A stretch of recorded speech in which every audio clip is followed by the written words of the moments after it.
Ah, il y a un poids lourd ce matin là, qui est passé, là, il n'arrivait pas à tourner. Il a niqué tous les poteaux. Et quand je suis arrivé ici, j'ai vu tous les poteaux couchés, je me suis dit ça c'est lui, c'est sûr.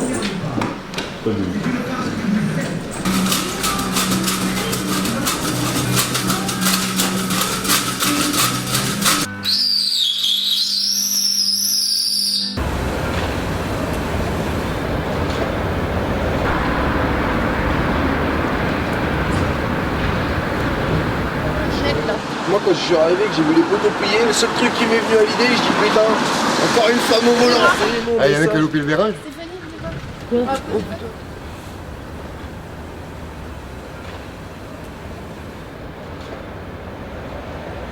Donc ta question, non, elle n'est pas comme tu... C'est pas bête comme tu la poses, parce que voilà, quoi. Et c'est vrai que toi, t'as pas non plus... Enfin, je pense pas que t'aies vécu la rue, quoi. Non. Donc voilà, t'as eu cette chance-là. Et regarde là, hein, je te souhaite pas de vivre la rue. Hein. Moi qui te le dis, je te le souhaite pas. Hein. Mais voilà, quoi. Donc, et par contre, moi maintenant, c'est moi qui ai une question à te poser. Comment ça se fait que les gens de la rue t'intéressent tant que ça? Ah oui. C'est une bonne question. C'est moi qui te pose la question inverse.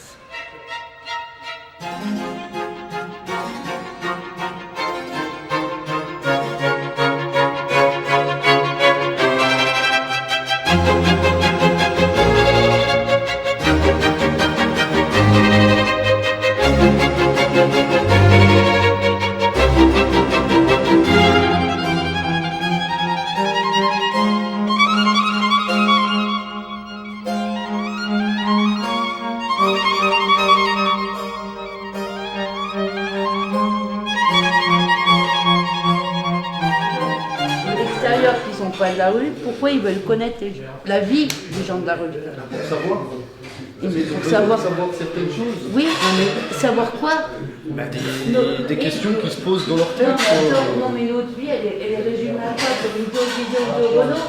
Moi, ma vie, elle est quoi? Le matin, je me réveille, je fume ma clope, je vois ma canette. Après, je vais promener ma chaîne à Michalon. C'est au parc Michalon, là-bas. Je vais promener ma chaîne au parc Michalon. Après, je vais au Vieux-Temple. Et du Vieux-Temple, c'est où je viens ici, où je vais faire la manche. Mais les gens ils savent qu'on travaille pas, donc ils se demandent de ce qu'on fait toute la journée, de quoi est constituée toute notre journée, donc ils ont des questions quand même. Tu veux répondre quoi plus que ça? Mais ils veulent le voir d'eux-mêmes en fait, hein, des trucs... Je sais pas si t'as vu, mais il y en a même qui viennent traîner avec nous, que le soir ils rentrent chez eux après. Hein. Mais bon, pour eux c'est un monde inconnu quoi, Oui, c'est peut-être un monde inconnu, mais voilà, tu veux leur dire quoi de plus? Je viens ici quand c'est ouvert, le lundi, c'est ouvert. Le mercredi ou jeudi. Je vais visiter un appartement, le premier, trop petit. Il n'y a pas cette fenêtre, il n'y avait qu'une fenêtre. Et moi, faut que je respire, tu vois. Faut que j'entende le bruit, faut pas que je reste enfermé. Là-bas, il y a 3 fenêtres comme ça. Là, les fenêtres, il n'y a pas de souci. Parce que moi, les fenêtres, elles vont être ouvertes. Hein. Il y en a 2 qui sont ouvertes, parce que faut que j'entende le bruit. Le bruit, l'odeur du dehors, tu vois ce que je veux dire? La rue, c'est une certaine forme de liberté, mais on y trouve aussi des contraintes. Enfin, je veux dire, il y a des gens qui quittent la vie normale pour aller dans la rue parce qu'ils ont de la liberté, pour plus avoir les contraintes d'avant, mais ils trouvent d'autres contraintes. Je veux dire, c'est kiff-kiff, quoi. La rue, ça va un moment, pour ceux qui l'ont choisi, quoi. Moi, je sais qu'au départ, je ne l'ai pas spécialement choisi, quoi.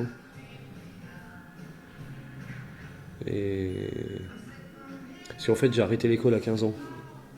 Et avant 18 ans on trouve pas de travail quoi, nulle part quoi. Des petites formations, 2-3 mois par-ci par-là, mais ça débouche jamais sur rien quoi. Et donc du coup il y a des moments où on fait rien et à ces moments-là enfin moi personnellement ce que j'ai fait j'ai été traîné quoi. Et après, une fois qu'on est dedans, pour s'en sortir, c'est plus la même histoire. T'es à la rue, tu demandes un appartement pour pouvoir te réinsérer, refaire quelque chose de ta vie, et enfin bref, ça fait 4 mois que je suis dedans. En fait, bah ouais, j'ai un peu laissé couler l'été, quoi. Histoire de profiter des derniers jours de soleil avant de m'enfermer dans une routine fatidique et fatale qui m'obligera à me lever tous les matins pour aller travailler. Mais d'un autre côté, au moins, ça permet d'ouvrir une nouvelle liberté, quoi. Même si, à la base, j'avais une liberté totale, mais des contraintes qui faisaient que tu peux pas forcément être spécialement bien heureux. Là, en revanche, tu vois, tu perds ta liberté, t'as d'autres contraintes qui sont un peu plus chiants. Mais d'un autre côté, tu peux faire des choses que tu pouvais pas faire avant, quoi. C'est-à-dire tu peux avoir un gosse, élever un gosse et je sais pas quoi, merde. T'as besoin de prendre une douche, bordel de Dieu, tu vas dans ta salle de bain, tu prends ta douche, quoi, peu importe l'heure qu'il est. De construire. Ouais, faire quelque chose, quoi, faire quelque chose de sa vie, quoi, pas rester avec son sac à dos.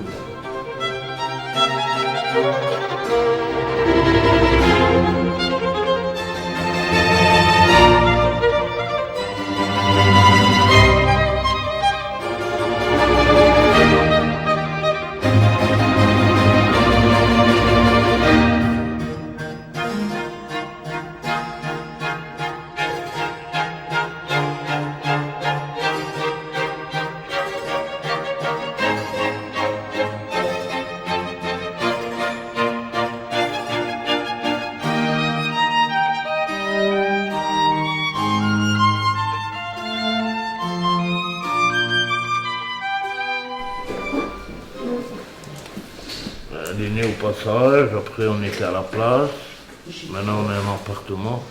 Elle a sa soeur, t'as vu, ça c'est sa soeur. Ça se ressemble pas trop, hein. Ah ouais, mais pourtant c'est de sa sœur. Mais c'est la deuxième portée. C'est la deuxième portée, c'est la première portée. Elle, c'est la deuxième. Mais ils sont nés des mêmes parents, le même père et la même mère. Le père, c'était qui? Alcool. C'est le chien de Rouen. Des fois même je faisais la manche en plein hiver au spa, il faisait froid.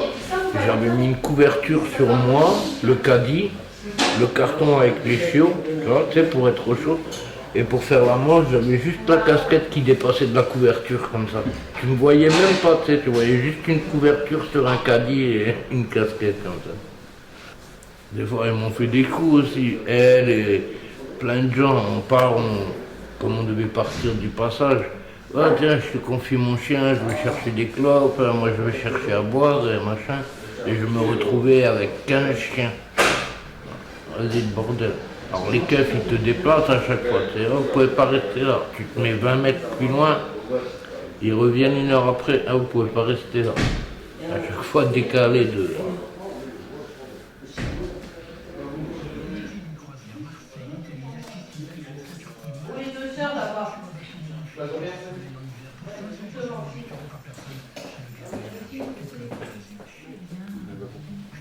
Du coup, ça représente quoi? Ça c'est une femme. C'est mon ex-femme.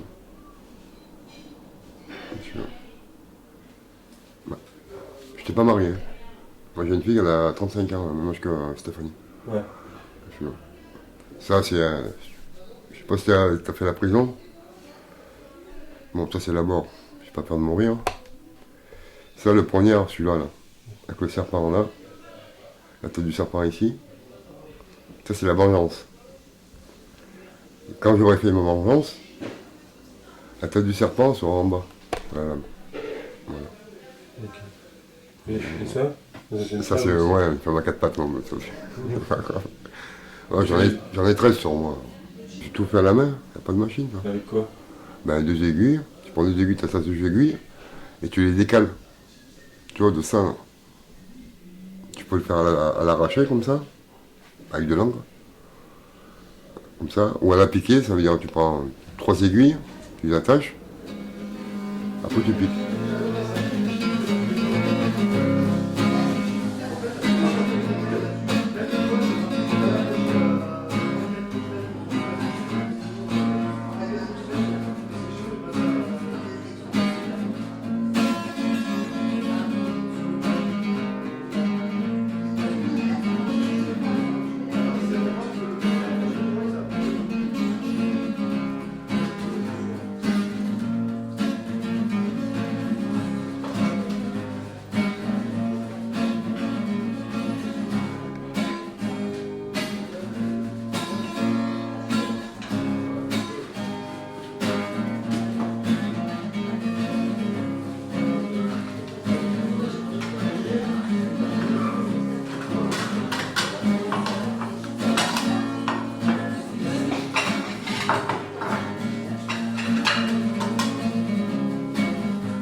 C'est moi qui ai donné le nom de totem ici.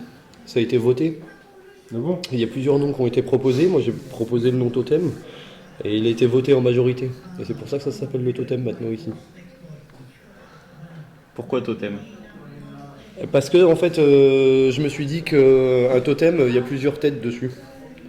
Et quand on est à un niveau, on monte un niveau avec les papiers, après on monte un petit peu, après on monte encore un niveau jusqu'à ce qu'on ait un appartement, qu'on soit sorti de la merde. Et ça image bien le truc. Mais moi je vois plus le truc monter les échelons. Parce que dans un totem, en fait, chez les tribus, en fait, au début, il faut une tête. Et après, quand ils prennent des grades, s'il a tué un ours, il va y avoir une tête d'ours. S'il sait fait super bien faire du cheval et tout, il est bon chasseur et tout, il va y avoir un truc en rapport avec ça. Hein. Puis bien souvent, en haut, il y a un oiseau avec les ailes tendues comme ça, qui veut probablement parler de liberté ou de trucs comme ça, quoi.